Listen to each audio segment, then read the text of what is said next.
saya ini ya pernah dialog sama Wahabi. Dialog yang di Bali tahun 2009 soal bid'ah. Saya bilang sama mereka, di antara dalil kita ini kan bid'ah dibagi dua kan, ada bid'ah hasanah, ada bid'ah sayyi'ah. Ada bid'ah yang baik, perkara baru yang baik, ada bid'ah yang buruk atau yang jelek. Dalilnya mana ada bid'ah hasanah? Banyak dalil bid'ah hasanah. Di antaranya adalah hadis riwayat Muslim dari Jarir bin Abdullah. Bukan untuk saya, kalau yang ceramah minum makan buah gak jadi. Itu orang-orang di belakang. Biar apa? Sambil mendengarkan, sambil ngopi, makan buah. Tapi kalau makan nggak dengarkan biasanya. Nah, saya sampaikan hadis yang bid'ah hasanah. Hadis riwayat Muslim. Rasulullah SAW bersabda, "Man sanna fil Islam sunnatan hasanatan, falahu ajruha wa ajru man amila biha ba'dahu min ghairi ayyanqusa min ujurihim syai'." Barang siapa yang memulai dalam Islam perbuatan yang baik. Namanya memulai berarti asalnya tidak ada, lalu diadakan. Berarti itu bid'ah. Karena bid'ah itu kan definisinya kan fi'lu ma lam yu'had fi ahdi Rasulillah SAW. Melakukan sesuatu yang tidak diketahui, tidak dikenal, tidak ada pada masa Rasulullah SAW. Nah, dalam hadis ini, siapa yang memulai perbuatan baik, maka dia dapat pahalanya di dalam Islam ya. Di dalam Islam. Memulai perbuatan baik, maka dia dapat pahalanya. Dan pahala orang-orang yang mengikutinya tanpa kurang sedikit pun dari pahala-pahala mereka. Kayak orang ya bikin masjid, asalnya di daerah situ gak ada masjid, lalu orang bikin masjid. Ini kan memulai perbuatan baik kan. Maka bagaimana selama ada orang sholat di masjid itu dapat kiriman pahala. Itu namanya bid'ah yang baik. Atau apalah yang baik-baik, bangun madrasah, bangun pondok, bangun TPQ, majelis zikir, selama majelisnya jalan dapat pahala terus. Nah, ini artinya apa? Hadis ini motivasi, kata para ulama, hadis ini motivasi agar kita membuat perkara-perkara baru yang baik. Artinya apa? Membuat bid'ah hasanah itu dianjurkan, saudara. Dianjurkan. Mendirikan majelis zikir, mendirikan taman pendidikan Al-Quran, madrasah, pondok pesantren dianjurkan. Mengapa? Karena memulai kebaikan. Baik kebaikan itu sebelumnya ada atau sebelumnya gak pernah ada. Kalau memulai berarti sebelumnya belum pernah ada. Namanya memulai, bukan menghidupkan. Ini dalil bid'ah hasanah. Kemudian hadis itu selanjutnya, wa man sanna fil Islam sunnatan sayyi'atan. Dan siapa yang memulai dalam Islam perbuatan yang jelek, kana alaihi wizruha wa wizru man amila biha min ba'di min ghairi ayyanqusa min awzarihim syai'. Orang yang memulai perbuatan jelek berarti bid'ah tersesat, maka dia menanggung dosanya dan dosa orang-orang yang mengikutinya hingga hari kiamat tanpa kurang sedikit pun dari dosa-dosa mereka.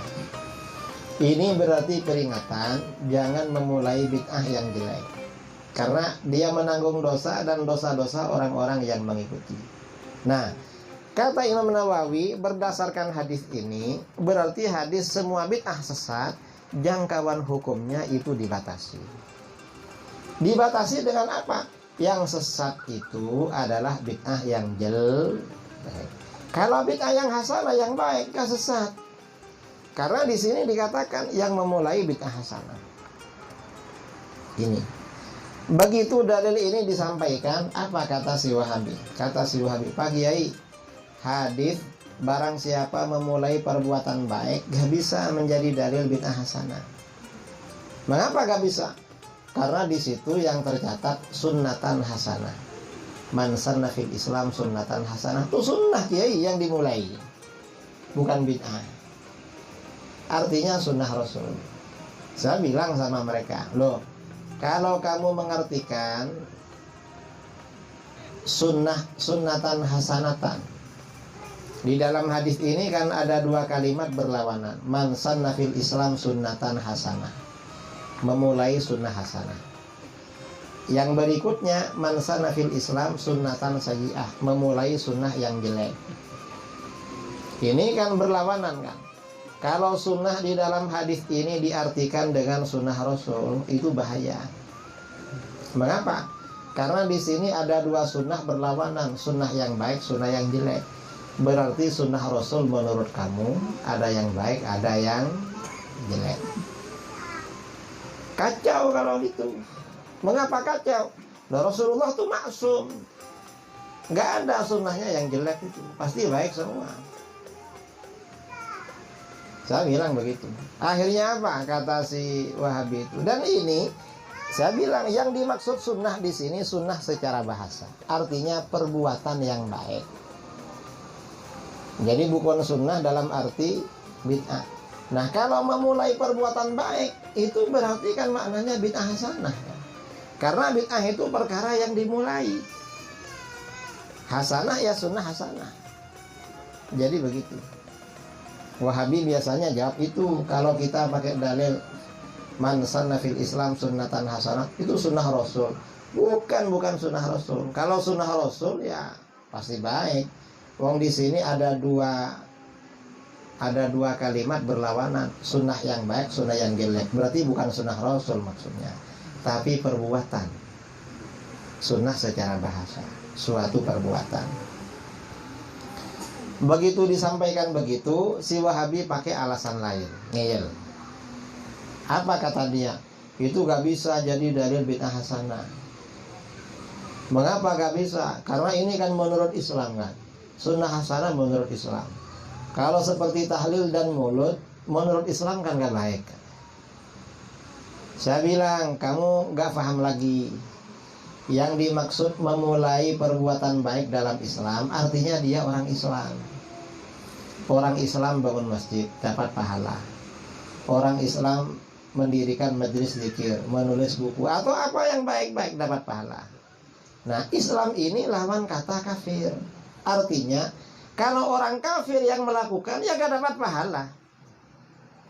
Orang kafir itu melakukan kebaikan apa saja gak dapat pahala, saudara. Misalnya bersedekah, ngasih uang sama kita, tapi dibalas oleh Allah. Apa balasannya? Rizkinya tambah lancar, disenangi tetangga. Itu orang kafir. Orangnya sehat, bisnisnya, keluarganya bagus. Itu orang kafir yang rajin sedekah.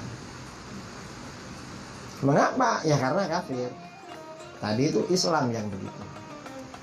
Lalu kata si Wahabi itu apa lagi? Kata si Wahabi, loh, itu gak bisa jadi dalil bid'ah hasanah. Mengapa gak bisa? Karena sababul wurud, sebab hadis ini kan tentang sedekah.